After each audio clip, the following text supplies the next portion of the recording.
Let me say what a pleasure it is to be with you today and take part in this 20th anniversary celebration of HBT. I appreciate them, their work, their interest in context, and their enthusiasm for putting text and context together.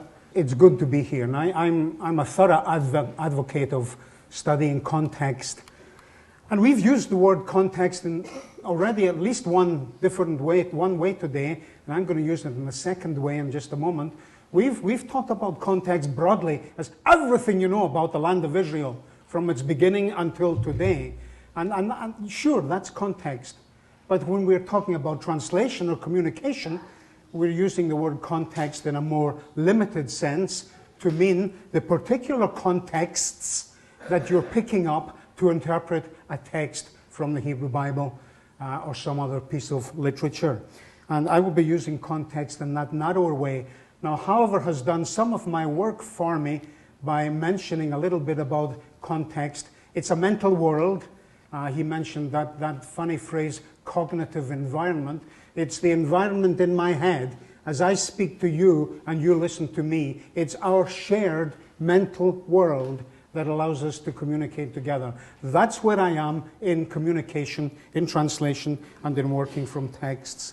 I will say much less about language as a result. It's already almost 12:15, and they told me to speak until 12:30. So half the time's gone. I will say very, very little about language. You've got a handout there, and we'll partly use that. It's the two-sided chart on Genesis 23 that I will particularly draw your attention to in the next 20 minutes or 25 minutes or so.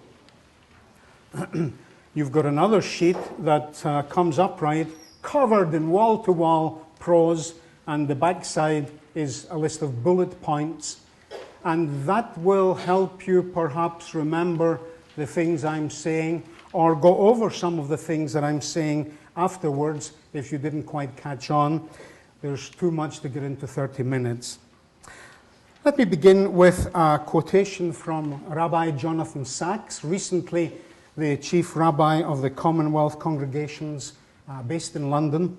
He's still there. He speaks regularly on our BBC radio in the morning, bringing devotional talks, short devotional talks.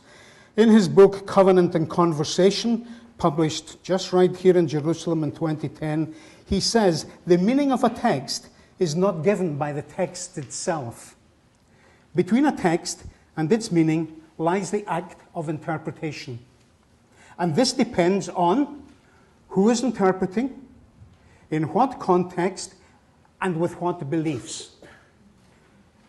In other words, what I try to communicate to you this morning is out of my control after I've said it. It's with you, the listener, the audience, to do what you will with what I say. And you will come up with 4 or 5 different interpretations of what I was trying to communicate. One of these is the right one. Be sure you notice the wrong ones and get back on track at the end. We can talk over lunch about that. I won't get any further than the Genesis 23 text. I will not get to the John 4 text from the Greek New Testament. Let me just quickly run through a few points more about context, telling you what I mean for context in communication. I've said already that it's psychological. It's in my head and your head. It's what we share, our common beliefs and assumptions, our knowledge of the world at this point this morning. That makes it very different for me because I don't know you and we come from all kinds of backgrounds, but it's a psychological set of shared beliefs, shared assumptions, shared understandings, and that's the context, but not the communication. Secondly, it's a dynamic idea, context. Your idea of context has already changed in the last 5 minutes, simply because of what you've heard me say. Your understanding of context, you're constructing it all the time during this 20-25 minutes. And hopefully by the end of it, you will have roughly the same idea about context as I have myself. It's not a given. that you had it before you came this morning and nothing else happens. It's an ongoing, it's happening as we communicate together. As you are polite enough to listen to me, I'm changing your context all the time. So it's ongoing, it's constructing as we communicate. And I'm trying to shape what I say to make the most impact on your mental world, your mental environment. I'm trying to pick from there as best I can with the words I use, what's already in your mind, and build and develop that. If I'm successful, that allows some good benefits. If I'm successful, it allows you to assume that the interpretation you're getting is the right one. Now, it might not be true, but it allows you to assume that because I'm directing what I say to you, that what you get is what I intend you to get. If I fail, it's not going to work out like that. What I say interacts with your memory, with your knowledge, and your knowledge is changing minute by minute and causing you to process what I say and come up with new effects in your mind, new ideas, new assumptions, new conclusions that you didn't have 15 minutes ago, even some of you. The interesting thing about our skills in human communication is that they're enough, they're strong enough, they're powerful enough, so that if you are not the audience I had in mind when I prepared this, as long as you share some overlap in context, you will get something similar to what I'm trying to say. And the more you share overlapping with my context, the more you're likely to get exactly what I say. But if you're struggling, you can still get part of the way down that road. In other words, all of our interpretation, as Rabbi Jonathan Sacks said, all our interpretation is audience sensitive, it's reader sensitive, it's context sensitive. That means if your context for reading the Hebrew Bible is not the context you ought to have, you will get what you interpret from the text, but not necessarily what the text ought to be communicating to you, right? You've got a difference between your context and its context. Your job is to adjust your context. The text won't change. The task is for you to adjust your context and get closer to the context that the Hebrew Bible is assuming there for its original audiences and so forth. We're even clever enough that we do this subconsciously and naively when communication is successful. And hopefully it has been in the last 10 minutes, and a lot of what you're interpreting is subconscious, it's naive, you're not struggling. If you are struggling, this is the second level that we human beings can move to. We can look at, we can examine, we can scrutinize the communication and say, what did he mean? And then it becomes more conscious and more examining, and still remains optimistic because you expect to discover what I mean as you go through that process.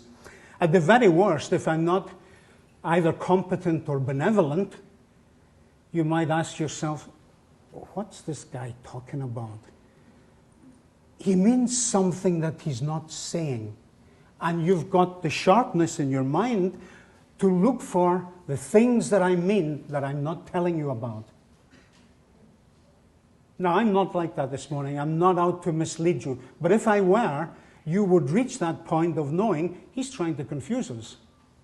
And you're clever enough to get beyond that and examine what I'm saying against what I'm not telling you, and resolve the difference for yourself. That means that even outside the context of the Hebrew Bible, we can adjust.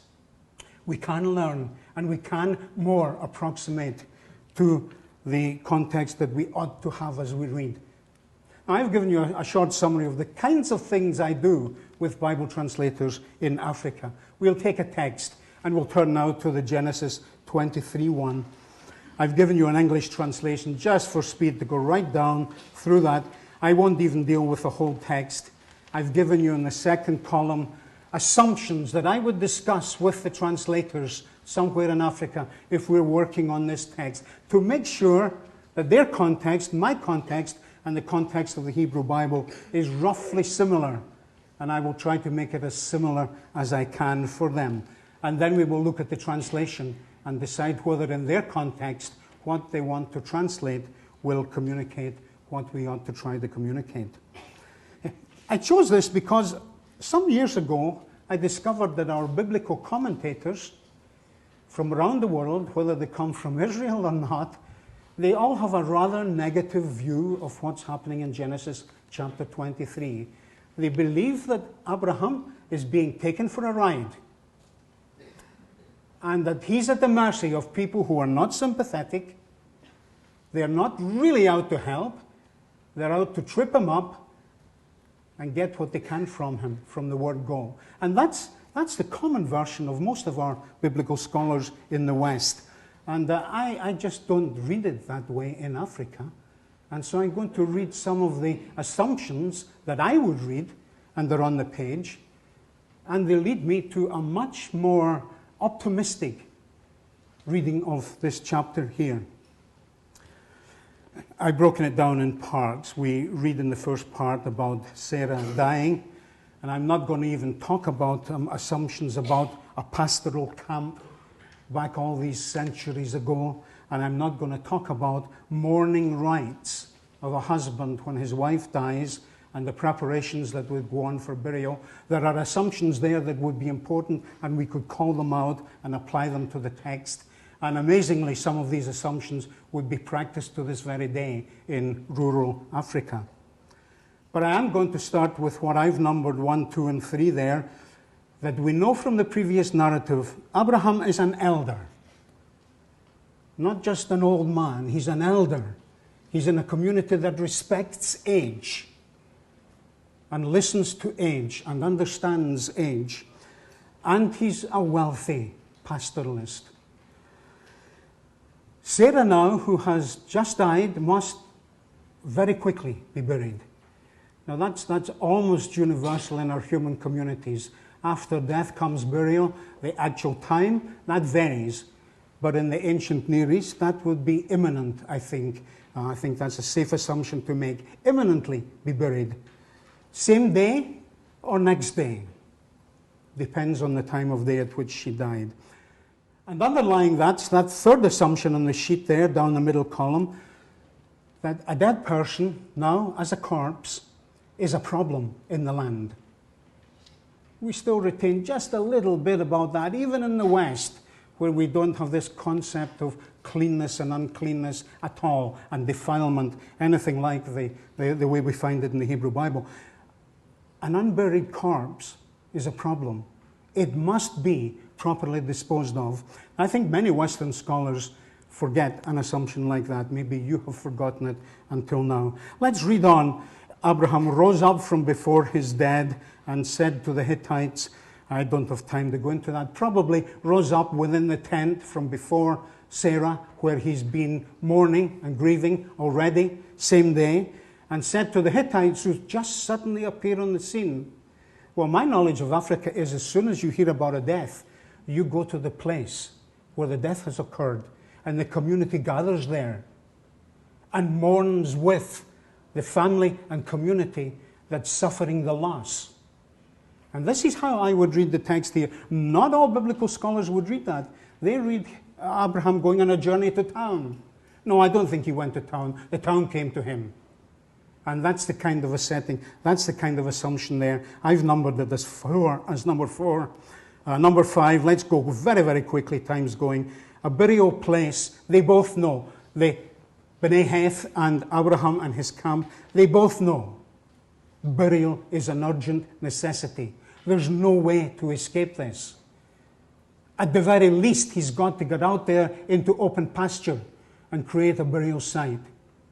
He hopes to do better than that, as emerges in the chapter. Burial will probably be same day or next morning. It's that fast. It's not this long delay that we've become accustomed to in the West and in modern society.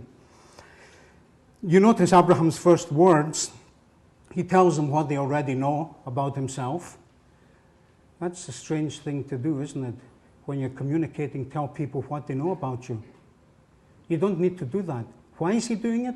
Because he's got something underlying what he says that is contextual. And it comes out in the text. He does not, as a resident alien, an immigrant settler, he does not have land rights. And this is the problem. He first must negotiate with the local community in order to bury his wife in an appropriate way. So he starts off by telling them what he knows and they know. He's an outsider. And based on that, he makes a request giving property, asking to be given property for a burying place, and so on. He's respected. He's an outsider. His status precludes him from possessing land, I said there. The people of Heth are the people with local land rights. Now, you didn't know that before you read the text, but it comes out. You create that assumption. You create that piece of context if you're reading the text carefully. We create this idea that they were the ones who had the land, and Abraham is making a request for a piece of that land. It's not clear yet from his word give if he really intends at this point to communicate buying or just getting. That doesn't matter at this point. It's a general word, but he certainly is looking for something called a property, which is also a general word, but he's not expecting it to be there for 1 day, 1 month, 1 year. He's looking for long-term access. We need to build that into the concept of asking for a property for a gravesite. Oh, and time's almost gone. They're, to my reading, they're very generous. They say to him, no, you're a great man. You're a great man. Bury your dead in the choicest of our tombs. I wish we had time to look at that. It must be a new tomb. They're not offering him a used grave. We don't even think about that as we read. It's so subconscious, we don't even think that way. They may be offering him a grave that's been designated for members of their family, and it's being held there for such time as it will be needed. But it's a new and empty grave place. They're offering him his choice, the best of their graves, and go on to make that very, very clear that they will not withhold. They will not withhold. I see this as a generous agreement, a generous accession from the community there, that they are going to meet this need. There is someone who has died, and that person's body must be properly disposed of and must be done urgently. Well, time's almost gone. Let me keep reading on there. I'm down in the second last block across the page there. Abraham's second utterance, it's a long one, starts with if. So he's not assuming anything, although he's heard it. Then he enlists their help. It says in the English that I've given you, entreat for me, Ephron. Then he names a cave, names its location, or describes its location. And then he comes out and said, the full cost. I'll pay the full price for this. There's lots of interesting things here for looking at. He obviously knows the man's name according to the text we're reading. He knows the place he has in mind. Either he's decided that same day, or he knows the land and he's made a choice in the past. Maybe he saw Sarah becoming ill. He knows the man, he knows the place, and that comes straight out in the text there. Ephron, on the other hand, probably hasn't expected this. He's just sitting there with the other elders, and this is new information for him. He did not come, I suppose, expecting to give away land that day or sell a piece of land that day. He's hearing it now for the first time, but he's hearing it within a context of the elders' agreement there. Okay, and so he's going to answer within that general context of their agreement. Now, he's got freedom. He's not totally bound. I've used that word on the page. He's not totally bound by the context. He can have other good reasons for backing out after this cave at the end of the field is asked for. He might have sufficient good reasons to be able to say, Abraham, I'm sorry, I would love to help, but I can't do it. And then give the reasons. He doesn't do that. He goes on and accepts the framework he was given. Look at his words. It's down in the verse 10 part there, verse 11 part, when he gets past the initial politeness. He says, I give you the field, and I give you the cave that is in it. In the sight of the sons of my people, I give it to you. Now, I read that as a formula, and in linguistic terms, I would say that's performative. By saying the words in such a form, with an appeal to witnesses, he is handing over the responsibility of the land to Abraham. He says it 3 times, I give you. And he does it calling on his people as witness. I don't think Ephron is about to trick Abraham at this point and back out. I read that as a very strong performative utterance, I would call it. By saying the words, he's accomplishing what the words say. That's interesting. Abraham's got it. But he's not content there. Huh? He wants to insist on full payment. We're over the page somehow. And he rejects the gift. That's never an easy thing to do. Huh? Rejecting gifts is very difficult to do. You have to have your proper reasons and your excuses in order to convince people that this is a happy rejection, a better outcome than simply receiving the gift. Ephron's next answer, we're going very, very fast here. You notice I've called them implications now. They're not assumptions you would make before or during the reading of the text. They're now outcomes, they're now conclusions you're making as you read the text. And you're processing it, and you're reaching new information here. That Ephron's agreeing to sell rather than give. And he agrees to sell, largely in the words, what is that between you and me? Now that's really wide open, isn't it? You can make that mean all kinds of things. The cost is not the crucial issue here. We can go either way. You can receive it as a gift. We can deal with payment if you like. The cost is not what should obstruct the deal at this point. I see it again as something important that he's saying. Price is not crucial. Gift is still an offer. He's made his commitment, so the gift is still on the table. But he does, as requested, name a price.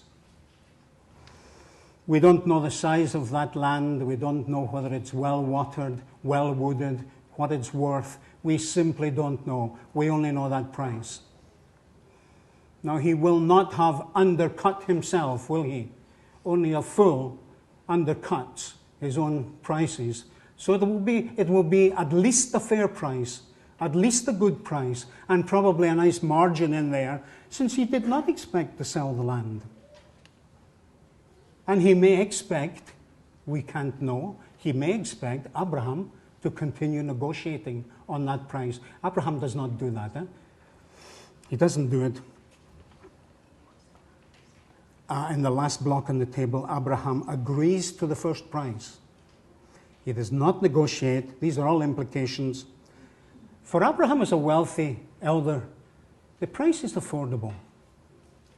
He's not scratching around to get these shekels together. He's got them. It's affordable. We're so used in our modern world to consumer protection, the correct price for the correct quality item, that we forget he's not in that world at all. As far as he's concerned, what's on offer is affordable, and he's going to go with that. And he will not negotiate the price downwards. Take another assumption in, as a rich, wealthy elder, he's not going to compromise his own honor as he concludes a purchase for the grave place for his wife. Remember the journey she's come with him.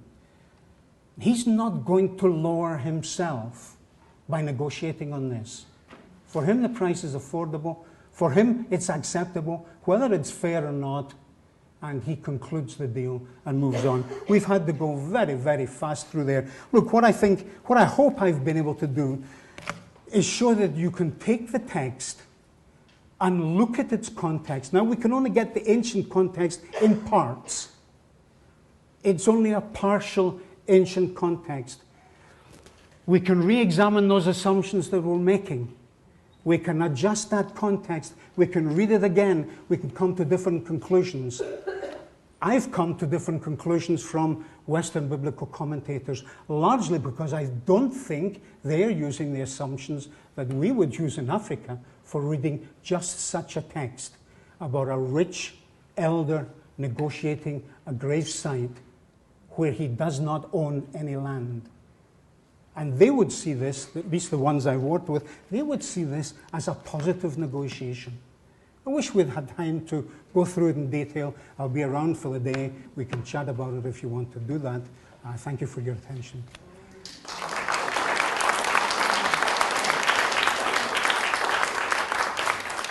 And I hope your context has changed.